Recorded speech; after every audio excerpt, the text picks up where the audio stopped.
Hi everyone, welcome to another video of our Operators Platform tutorial series. In this video, I'm going to discuss and introduce all the newest features and improvements of version 3.9.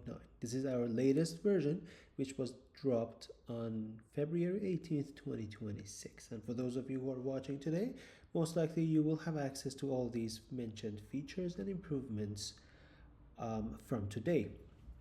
I'm going to start off with our first feature, which is an improvement to our printer poster module. Now, we mainly use this module to allow you and your operators to print posters and catalogs very quickly in a rigid yet dynamic system. In this video, I'm going to quickly go through the process of printing a poster, show you all the changes and the differences that we've made in this version in order to streamline the user experience. Usually when you want to print your posters, you would like to select your products. In order to select your products, we've enabled you to either select the tags associated with your products, the products themselves, including importing them from a CSV file, or rather include product categories. As a demo, I would like to just select a category to begin with. Now in here, you can select a title for your posters, and then you can have predefined groups or create your own groups. For example, I'm going to create my products groups here. I want to expand them. You can also change which products go within each groups simply by drag and dropping the products along the different groups. You can determine the different colors associated with each group, which has a direct effect on how the coloring system will be made up for our poster. You can sort your products however you would like. For example, in here, if I've changed the sort level, you can change it back to sorted alphabetically. You can remove groups that you don't want in the printing process, or you can bring it back just by clicking on the plus or the negative signs. After configuring your groups and reordering them, reordering their products, determining which product goes into which groups, determining the colors and the sorting order of the products, you can review them based on the information, and then you can easily print based on the available templates given to you. The changes we've made is to ensure that you spend as little time as possible in configuring the printing templates and more time into dynamically putting your products into different groups, giving them as much information as needed, and then have a very streamlined printing process. The second feature that I would like to talk about is an addition of vendor products. And what I mean by that is we've added this feature to enable you to provide us with the information on what vendors provide which of your products in your system. For example, I have a test product called BizPrint Copy in here. And inside the information of the product, which can be obtained from the products menu and its sub-item called list, you can select any product in there in which you can view the product information page. In this product information page, you can now view and click on the vendors tab. This vendors tab, and it allows you to manage the vendors that provide this product to you. And the way that it works is that you select the vendor from the list of all the available vendors to you. In this demo project, we are only having a single vendor. Note that only the codes of the vendors for privacy reasons are allowed to be shown while selecting your vendors. So you might as well be accustomed to the codes of your vendors. Now you are also allowed to put what part number the vendor uses in order to sell the product to you, which could be very different from the part number you have within our system. For example, in this product, we have BizPrint, and I'm just going to call this BizPrint, for example, V1 or V2. We can also record the price of the vendor that would sell to you in this product and the date range effective for this information. For example, your vendor could change the pricing from a certain point on or follow a different part number system. And you can use our start and end date for each of the records to kind of show how the vendors have changed their pricings or their part number format from time to time. In this example, I'm just going to select, let's say, February 9th without an end date, which is an optional date, to allow us to say that, hey, from February 9th for this vendor with the part number of BizPrint V2 and the price of 100, this vendor provides the BizPrint copy product to us. As soon as I click on create, in this specific instance, I'm going to see a warning that says, hey, we have a conflicting record on hand. That is the existing record that we could see back here, and it enables us to remove that record and submit again, or edit the conflicting record, or close the conflicting record and continue.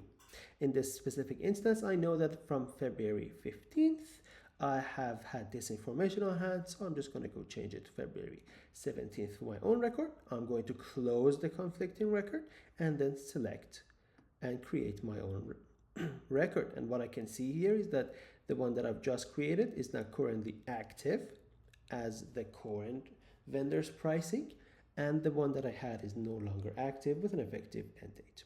You can obviously choose the other two options whenever resolving your conflicts. Whenever you would like, you can also change the information associated with these, but in case there are conflicts with pre-existing records, you might as well resolve the conflicts the way that I showed you.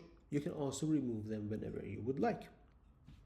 Another change that we've made, since we will have access to your product's vendors, is the ability to use them inside our product dimensions feature. In another video, I have explained how this feature works and how we can utilize this feature inside our sales process. But for the purposes of this video, all we need to be concerned with is now inside the vendor's autocomplete, you will only be presented with the vendors that actually do provide this product to you, instead of seeing the entire vendor list, which is a more streamlined process for you to input your product dimensions for us. Now, as always, since we've added our product vendors module, we've also enabled you to import them in a bulk manner. Yet again, within the same as all the other processes of importing, all you need to do is to download our sample file, use that sample file, enter your data. For the purposes of this demo, I have a file ready for us to play with. You can map the columns that you have within the spreadsheet to the columns that we expect from you. You can ignore the last two columns, the connection or conflict identifier and the conflicted with, and I'm going to explain that in a second, but you can import them and you might get an error or success. And now if the errors are that, hey, we already have an active vendor for this and this is a conflicting product, all you can do is you can download the conflicting records, and by downloading them, it enables you to review what the information you provided were, what is the information of the conflicting record, and we've also pre-filled the conflict identifier for you, which enables you to go back, re-import the file that you have that we've provided for you with the tweaked information, resend it in order for it to be uploaded, and the conflicts will automatically be resolved for you. Now I'm just gonna use my default CSV viewer just to show you an idea of what it looks. Now in here, you can see that we have the information of our parts. The conflict identifier has been selected and pre-selected for us. And we can also see what is the information of the product, or rather the record that was in conflict with the information that we were trying to provide. In this instance, we can see that from February 17th, without an end date, we had this information for the BizPrint V2 part number of the vendor, for the part number of BizPrint copy made, and we've provided the following information, which has a direct conflict with what we have. With the existence of our connection or conflict identifier, we can resolve this conflict without any problems. Okay, getting back to our features, the next improvement we've done is in our tier pricing or price matrix system. Now, one thing that we've changed is we've allowed you now to select and see only your active price matrices or all of your price matrices. In the case of this demo, all of them are active, but let's say that you have some of your matrices that have an end date that has been already passed, which automatically will be deactivated since the date range of it is no longer valid, and you can filter to only view the valid price matrices of your system. Now, in this demo project, I'll have 6 of these demo tier pricings, but you could have many more, and this allows you to kind of filter down all of your price matrices to see which one of them is effective in your system. Another change we've made into our price matrices and tier pricing system is an ability to create multiple tier pricing records at the same time. And the way that it's achieved is we've changed our add price matrix dialog in order to accommodate the possibility of adding multiple ones. These fields are the same, only the layout has changed a little bit.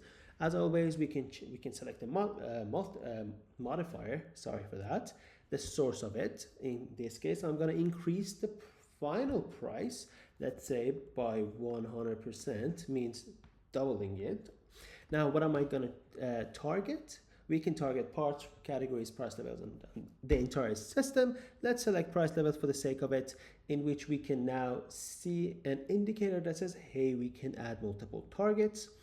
That allows us to select many targets here and have all of them added for the specific information that we later provide to it. For example, I want to have all of these start from March 1st, 2026 with an end date of April 2026. And if I add them, then I can add all 4 of these at the same time. Oh, I might have. There we go. All these price levels at the same time. One final change that is noteworthy for the purposes of this video is how we've changed our shipping fees reports. What we've done is that now, apart from the fees and the costs associated with all your freight reports, you can now, I'm going to change the date in this manner. You can also view the freight reports organized into their number of occurrences or the quantities of the freight reports. Now, usually you would only be able to see the costs. That allows you to sort them and reorganize them through multiple different lenses, but it would only show you the cost associated with your freights and shipping records. Now you can also see how many times, for example, in 2024, you have had your freight reports, for example, with the freight company that we selected, which was Canada Post in the example, or how many times in a day of a week, for example, how many times in the different months that came, or with which customers or with which regions. You can also export the CSV or the Excel sheet associated with it for further analysis. And we've had many more bug fixes and improvements, but it would be very amazing if you had the chance to yet again view our version history, which allows you to have a complete overview of all the changes that I've just shown you and many more. Thank you for watching this video and hope you have a very delightful day.